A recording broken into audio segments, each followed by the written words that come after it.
This video is for class 9 physics, and today we are doing propagation of sound in a medium. So with our previous knowledge that sound is produced by a vibration, right, and sound needs a material medium to travel, right. When we combine these two, okay, we need to learn propagation of sound. We need to learn propagation of sound. That means how will sound propagate or travel, how will sound propagate or travel in a given medium, right. This medium might be solid, liquid, or a gas. So when a source of sound vibrates, it can be any source, it creates a periodic disturbance in the medium near it, right. So it creates periodic disturbance. This periodic disturbance is better known as wave in physics, right. In a medium, that is, this wave is created in a medium, that is the state of particles of a medium change. So state of particles of a medium, here particles means molecules generally, okay, particle means molecules generally. In a medium, the disturbance that travel in the medium in the form of wave. That means the disturbances which we discussed just now, which was periodic in nature, they travel in the form of waves. Here we shall discuss what are the kinds of waves and how are they produced, okay. This can be understood by the following example. This can be understood here means how will wave propagate in a medium, right. How will this particular wave move in a medium, can be understood with the following examples. Let us take the first example, which is, take a thin metal strip, keeping it vertical as shown in the figure here, right. Here it is shown, it is kept vertical. Fix its lower end here, its lower end is fixed. Push its upper end to one side. That means you're pushing it to one side, okay, you're pushing it to one side, and then release it.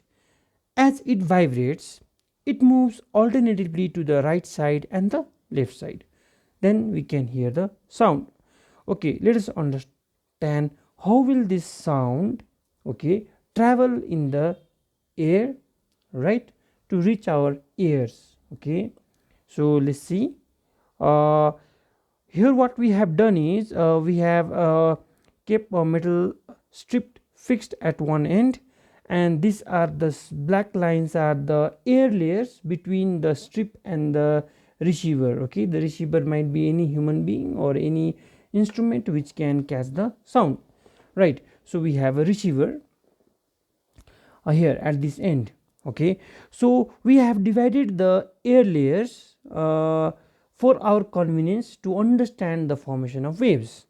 Now when the strip is pushed, this figure here, when the strip is pushed, you can see these air layers can come closer to each other, thus creating one region in the air called compression, right, called compression, okay. I hope you have understood the formation of compression. This is not a wave, it's just the compression. Compression is a region of a air or any medium where the molecules come close to each other with the help of this motion of the strip, right. So now as the strip goes back, because you know it is elastic in nature, as the strip goes back, okay, the air layers here, they are also elastic in nature, they are also elastic, they are also elastic in nature, right. That means the layers which come closer to each other after the release of pressure from this strip, right, when the strip goes back, this air layers also will regain back its shape, okay, because it is elastic in nature. So what happens is, now since this strip is going back, now as you can see is moving from B to A, the pressure is released on the layers, so hence the air layers wants to come back to its original position. So while it is coming back to its original position, what happens, the compression which was created in the first three layers, as you can see in the first three layers, 1, 2 and 3 layers, has been transferred to the next three layers, right. It can be 3, 14, 15, any number, right. So Now we have a next region of air where this compression is getting transferred as the strip moves back. Okay, fine, I hope you have understood till here. Then what happens, right now, when it reaches to the next extreme position, that is C here. Okay, now the pressure for this air layers here has been released, has become less. So when it has become less, the air layers being elastic in nature, what happens, it will go far apart from each other.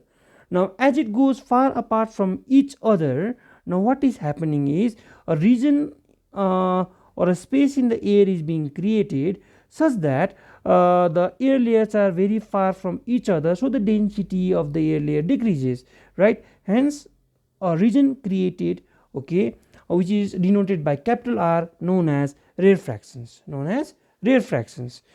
and now the compression is, as you can see, further moved forward. Okay, the compression is further moved forward. So similarly, when this comes back here, okay, the rarefaction is moved, okay, and a new compression might be created, or sorry, will be created when it comes back to B. When it comes back to B here, a new compression will be created. So in this manner, compressions and rarefactions are created, and hence the older compressions will move forward.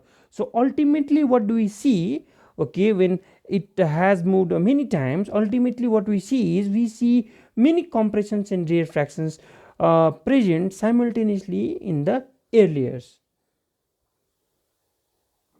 So ultimately what do we see is a region of compressions and rarefactions. Compressions and rarefactions are created on the layers of air as shown here. Thus this is the region of high pressure, okay, high pressure,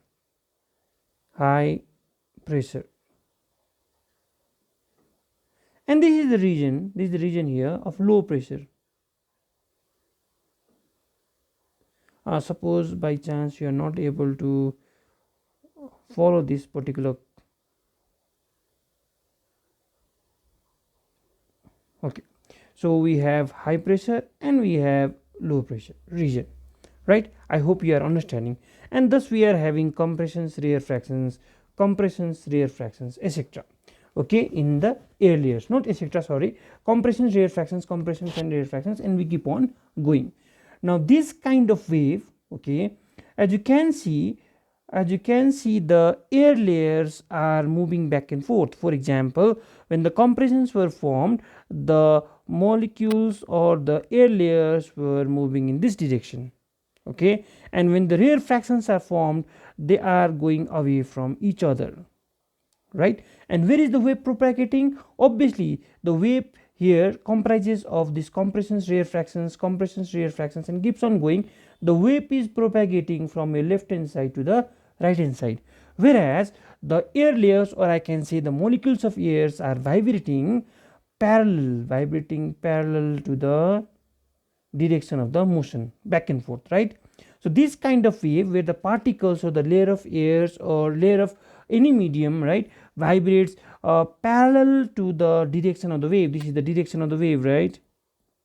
This is the direction of the wave, okay, whereas this is here small arrow shows the motion of molecules, right. So what is happening here? The molecules are moving parallel, okay, they are moving parallel,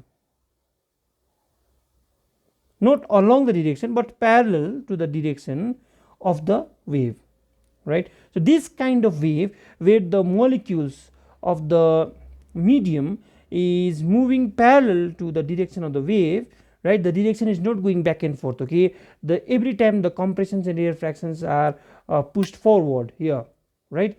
So it is moving from your left hand side to the right hand side. So this kind of wave are known as longitudinal wave. This kind of wave is known as longitudinal wave. This kind of wave is known as longitudinal wave, right. So I hope you are understanding longitudinal wave. So let us go back to the book. So the explanation part is over, so I have just moved to the next column. Okay, in this manner, as strip moves to the right and left repeatedly, the compressions and rarefactions regions are produced one after the another, which carry the disturbance with it with a definite speed depending on the nature of the medium. Gradually, due to friction, the strip loses its energy to the medium and the disturbance dies out. One complete to and fro motion of the strips formed are compressions and one rarefactions, which together constitutes a wave. That means one compressions and one rarefaction together, okay, they constitute one wave. Okay, they constitute one wave. This wave, in which the particles of medium vibrate about their mean position in the direction of the propagation of sound, is called longitudinal wave, which we have just discussed. Here one thing was not discussed, that is vibrate about their mean position. This is very important part, right? They vibrate about their mean position. That means after the compressions or rarefactions go out, right, or when a new compression is being formed, they are being displaced. But when the rarefaction comes out, okay, they need to come back. Before the formation of rarefactions, they need to come back to their original position, so that a new compressions or new rarefactions might be created. So after every vibration, that is back and forth, they need to come back to their original position. Okay, so and that motion is along the direction of the wave, right? Sorry, it's parallel to the direction of the wave. So vibrate over the mean position in the direction of the propagation of sound is called longitudinal wave. Sorry, thus sound travels in air in the form of longitudinal waves. Actually, the longitudinal waves can be produced in solids also, in liquids also, right, as well as in gases. At compressions, the density and the pressure of the medium is maximum. Your density is maximum because the molecules come closer to each other in a small volume, thus the density is maximum. While at the rarefactions, the density and the pressure of the medium is minimum. So I hope you have understood this particular wave, that is longitudinal wave. Three things to remember. These waves are elastic in nature because the medium in which it is traveling is also elastic, right? And whenever the molecules vibrate, right, they vibrate about their mean position. That means they come back to the mean position after the vibration is over. And then the last point is that these waves, that is longitudinal waves, sorry, in these waves, that is longitudinal waves, the particles are vibrating parallel to the direction of the wave, right? So example number 2, in the above example, formation of waves in air could not be seen. So I just took the layers of airs and we imagine that they are moving, but physically it can't be seen. The formation of waves can be easily seen on the surface of water. If we drop a piece of stone in still water or a pond, we hear the sound of stone striking the water surface. Actually, a disturbance is produced in water at the point where the stone strikes it.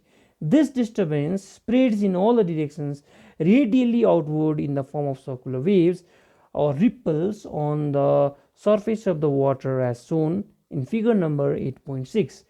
So here we can see the ripples, or probably you have seen the original ones at home also. So now if we place a piece of cork on the water surface at some distance away from the point where the stone strikes the water, we notice that the cork does not move ahead. That means it does not go along with the wave, but it moves up and down while the wave moves ahead. The reason is that the particles of the water or the medium starts vibrating. Okay, starts vibrating up and down at the point where the stone strikes. These particles then transfer their energy to the other neighboring particles and they themselves come back to their mean position. This process continues and thus the disturbance moves ahead on the water surface in the form of waves, as shown in the figure 8.7, the previous figure, right? The waves die out as soon as the energy imparted by the stone gets dissipated. However, it is possible to obtain the continuous traveling wave if a periodic disturbance is produced at the point of striking the stone on the water surface. So here is that figure, right? Not the previous figure, sorry, this figure, right? Here what we see is when you see from the sideways, we can see the wave in this pattern. right? So we have this upper position like a hill known as crest, and the lower position known as trough. So in this wave we are not getting the compressions and rarefactions, rather we are getting a high point and a low point whose name are crest and trough. Okay, fine. Then what do you observe is, suppose we place one any light object which floats on the water, it will just move up and down, right? It just moves up and down, it cannot travel forward. Okay, because the molecules of the water here in this case is traveling, right, up and down, is moving up and down, not traveling forward, rather moving up and down. Only the disturbance is moved in one particular direction. The wave in which the particles of a medium vibrate, sorry, about their mean position. So here we can draw one mean position. Suppose you are not confused, then this can be their mean position, right? So vibrating up and down, this is the mean position of the this is was suppose this was the initial level of the water, right? That is the mean position of the molecules. Now, so where have we reached? Mean position. Okay, in a direction perpendicular to the direction of the propagation of the wave. So here what is happening is, if this is the mean position here, what you can see is the particles are vibrating up and down, right? Up and down, up and down. So when they are vibrating up and down, here you can see the movement of the particles or the molecules of the water are perpendicular, that is 90-degree. Okay, if you are not able to see, let me zoom in a bit. Okay, so here suppose we consider this is the mean position, right, and the particles are vibrating up and down such that it makes 90-degree with the mean position. Now this kind of wave, right, where the particles vibrate perpendicular to the direction of the wave, is called transverse wave. Is called transverse wave. A transverse wave is composed of crest and trough. The position of the maximum upward displacement is called the crest, while the position of the maximum downward displacement is called the trough, and this displacement is same both in both the directions, that is upward and downward. The transverse waves can only be produced in solid and on the surface of the liquids. They cannot be produced inside the liquids and in the gases. So I hope you have understood transverse wave as well. So the characteristics of wave: a wave is produced by the periodic disturbance at a point in a medium. That means there should be some disturbance, some energy should disturb a medium to produce a wave, right? Number two, due to propagation of wave in a medium, that is propagation of wave here, it means actually how does the energy travel in a medium. The particles of the medium vibrate about their mean positions without leaving their positions, and energy is transferred with a constant speed from one place of a medium to the another place, from one molecule to the another molecule, in fact, right? So this much for this video. In the next video we shall discuss about some terms related to the wave motion.